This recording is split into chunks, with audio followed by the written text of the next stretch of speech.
Amadou Ba Amadou Ba Amadou Ba Amadou Ba Amadou Ba Amadou Ba Amadou Ba Amadou Ba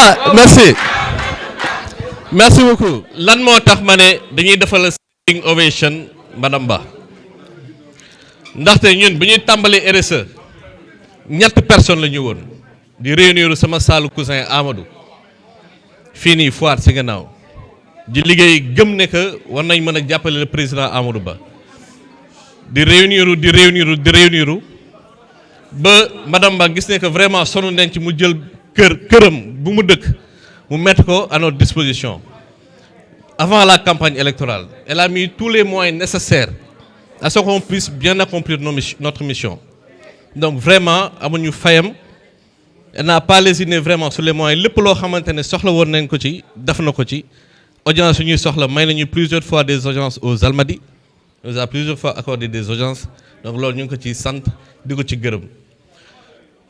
Troisièmement ñi mu bëgg a gërëm mooy les membres de la Renaissance sociale pour l'émergence ici présents ñëpp. Pourquoi ma leen di remercier? Déjà on est dans un contexte très difficile. Contexte bi ñu réunir ay nit yombul parce que ñu ngi jóge ci élection présidentielle changer boor moo gën a yomb que ñu toog ci fi ñu nekk nii mais vous avez décidé de rester là debout prêt à arpenter le combat donc loolu dama ciy sant di leen gërëm. Durant la campagne électorale monsieur le président c'est cette jeunesse là qui est assise derrière vous et devant vous qui a arpenté des milliers de kilomètres avec vous. On a été avec vous durant le premier jour de la campagne. Si vous vous rappelez bien, à Guédiawaye. Nous avons été là-bas, de Guédiawaye à Dakar. 2 jours avant la campagne présidentielle, avant que vous ne reveniez à Dakar, avant de reprendre Ziguinchor, nous avons été là, ils vous ont accompagné jusque chez vous aux Almadies. Et cette jeunesse était vraiment déterminée, sans rien attendre en retour. Au contraire, c'est eux-mêmes qui m'ont motivé. Ils m'ont donné une dose de motivation supplémentaire. Lorsque je me sentais un peu fatigué, ils me disaient non, allons-y, il reste juste quelques jours, accompagnons le président Amadou Ba. Et c'était dans un contexte extrêmement difficile. C'était durant le mois de Ramadan, les gens étaient extrêmement fatigués, il faisait extrêmement chaud. Et je me rappelle même à Ourossogui, c'était incroyablement dur. Mais on a tenu bon. dem naa sax hôpital Sédhiou xaw na loolu dama ko fàtte donc ñoom sax ñoo ma yóbbu mais c'était dur et j'ai vu en vous monsieur le président vraiment un modèle parce que man dama la doon xool ci élection yi dama la doon yërëm peut-être yow yaa ngi doon nuyu nit yi bàyyi ñu woon xamee man maay xool say expression faciale psychologiquement c'était très dur et physiquement parce que on était encore dans un contexte du mois de Ramadan c'était très dur c'était éprouvant physiquement. Et je vous ai vu, malgré la fatigue, vous n'avez jamais montré un signe de faiblesse. Donc, lors de nous donner une dose de motivation supplémentaire. Donc, pour la jeunesse ici assise, si nous avons une référence, moi, c'est ma référence. Si nous avons une personne qui incarner le futur, vraiment, man lu may def mooy di ko sant di ko gërëm lu may terminer pour ne pas être très long mooy RSE mu ngi nii on a des perspectives c'est pas le mouvement d'une personne de Madame Ba ou de Salem c'est votre mouvement de jeunesse on veut que vous abordiez le RSE comme votre mouvement que vous vous l'appropriez mu nekk ce mouvement de jeunesse ñun en tout cas foo mënti dem ci àdduna même en Chine dinañ def moyens nécessaires yëpp pour ñu ouais.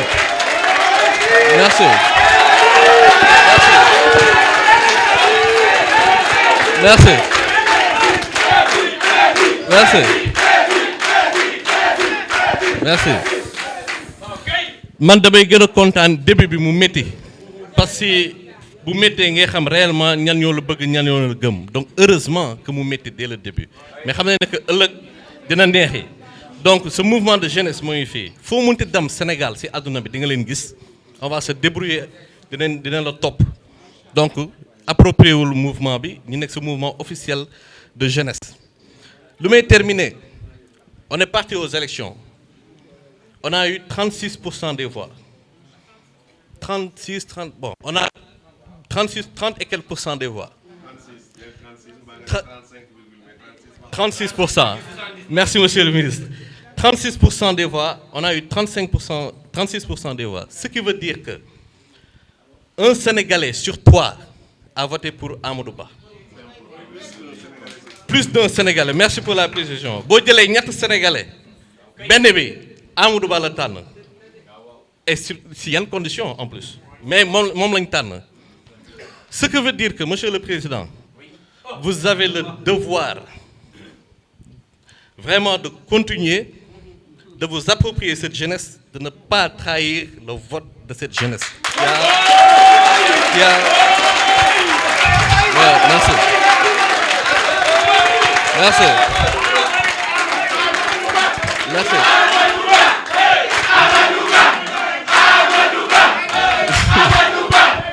Merci. Merci. Donc, pour terminer, Ning, ni ma ko waxee jeunesse bi mu ngi sa ginnaaw yow la ñu jox bopp comme ni ko waxee yow la ñuy topp foo joxoñ ñi dem fa comme ñeneen dañoo am sëriñ yow tamit yaay suñu sëriñ si yow la ñu jébbalu yow la ñu gëm yow la ñu xam foo tourner gis ñu incha allah maa ngi remercier pour terminer tous les coordonnateurs ici présents mënu ma tudd ñëpp maa ngi gis ñoom madame Mbaye ñëpp ñoom du daaw la ka mënu ma tudd ñëpp. danañ organiser beneen rencontre on va essayer d'organiser une autre rencontre on va essayer d'organiser une autre rencontre mais on vous remercie yéen ñëpp maa ngi di nuyu yéen ñëpp seen tur ak seen sant mais il y a qu'une seule constante et c'est monsieur Amadou Ba on est derrière lui merci beaucoup. Encore une fois bu kenn def live wax na leen ko ñu commencé nañu ànd ak li ñu bëgg nañu mooy suñu président wax ni ñëpp toog te déglu kilifa bi wax dara waru leen ni ñëpp toog te déglu ni ñëpp toog s'il vous plaît. gis naa ni yéen a ngi may replonger ci atmosphère u campagne mais teel na jotagul ma leen di nuyu di leen remercier di leen sant. nañu arrêté filmer bi s'il vous plaît.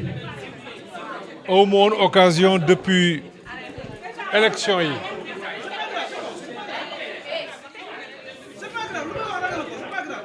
waxtaan ak yéen mais mënuma lu dul sant leen di nuyu sunu gan yi d'abord bi may ñëw xaw ma woon ni lii fi am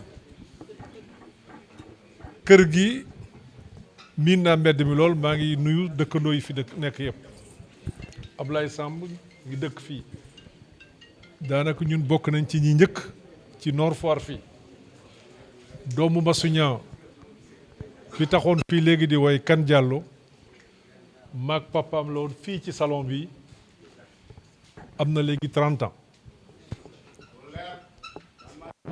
miin naa fii bu baax a baax a baax a baax gëj naa fi xaw ma ni sax kër gi nii la mel xaw ma ni lii am na fi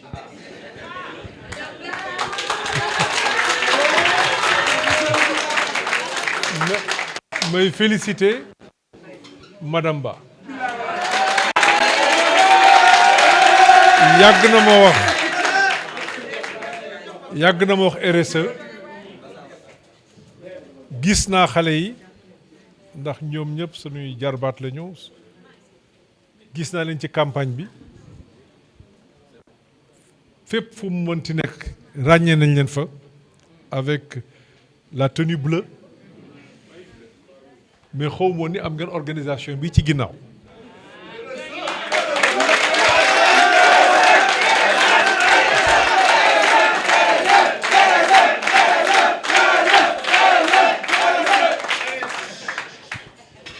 xamoon naa ni ñi ko sanc ils sont sérieux Salem xam naa ko bu baax sama turandoo Amadou xam naa leen bu baax j'ai suivi seen bi ñu juddoo ba léegi maa ngi leen di suivre xam naa ni qu'ils sont très sérieux très compétents mais xaw moo ni am nañu capacité organiser lu mel nii xooluma ko woon it doon naa leen gis rek ci campagne bi ma gis seen engagement seen détermination mais gis naa ni que vous avez fait un travail remarquable. Je voudrais vous féliciter parce que liggéey boo gis patience la ak organisation. Vous avez été patient parce que yéen a ngi koy def boobu ba tey waxuma ak yéen. Vous êtes bien organisé parce que fi ngeen toll ñu bari liggéey nañ ci lu baree bari def lu baree bari te yegguñu fii. Donc je tiens absolument à vous féliciter, à vous encourager, remercier à nouveau Madame Ba parce que xam naa ne moo leen encadré te gëm na li ngeen def mais aussi vous m'avez convaincu aujourd'hui. Ablaye Samb maa ngi lay nuyu di la baalu àq parce que xam naa ni ça fait beaucoup de bruit ici mais yow aussi jàpp nga ci liggéey bi. may beral nuyoo Cheikh Oumar Anne qui est un frère un ami personnel un homme engagé ku dëggu may nuyu Omar Sow xam naa ni bëggoon na jël parole fii mais maa ko bloqué ndax aussi c'est un garçon engagé.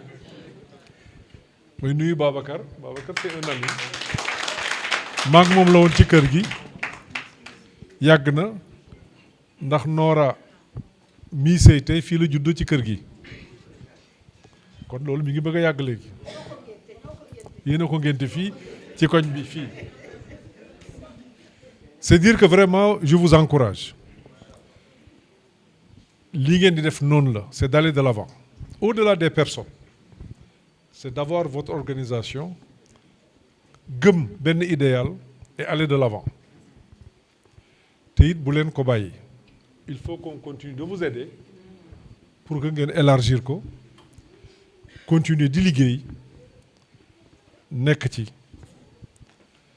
parce que tabax Sénégal liggéey bu dul jeex la. Et vous devez jouer un rôle important dans la construction de ce pays. dégg naa it seen wax yëpp incha allah daañu ci waxtaanaat incha allah ndax moi je suis un homme de défi un homme d'engagement mais aussi un homme patient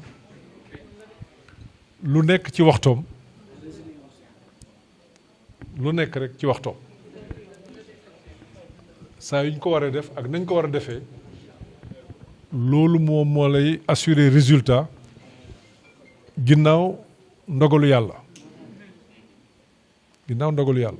loolu moo lay assurer résultat mooy def li nga war a def ca ba nga ko waree def ak na nga ko war a defee mais ma leen di féliciter yéen ñi fi nekk tey ji ak ñi fi nekkoon parce que on a mené une belle campagne yéen ñëpp ci jàpp yéen d'autres étaient là, mais vous m'avez séduit parce que avec moi, vous avez fait plus de 2900 km. Et moi, à un moment, je suis allé avion.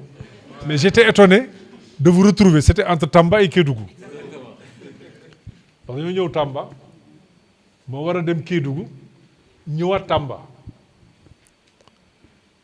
Yéen, moi, am ci yéen ñu ma fekk Kédougou, ma dem Sédhiou fekk leen fa. Ma ne wax mais moo tax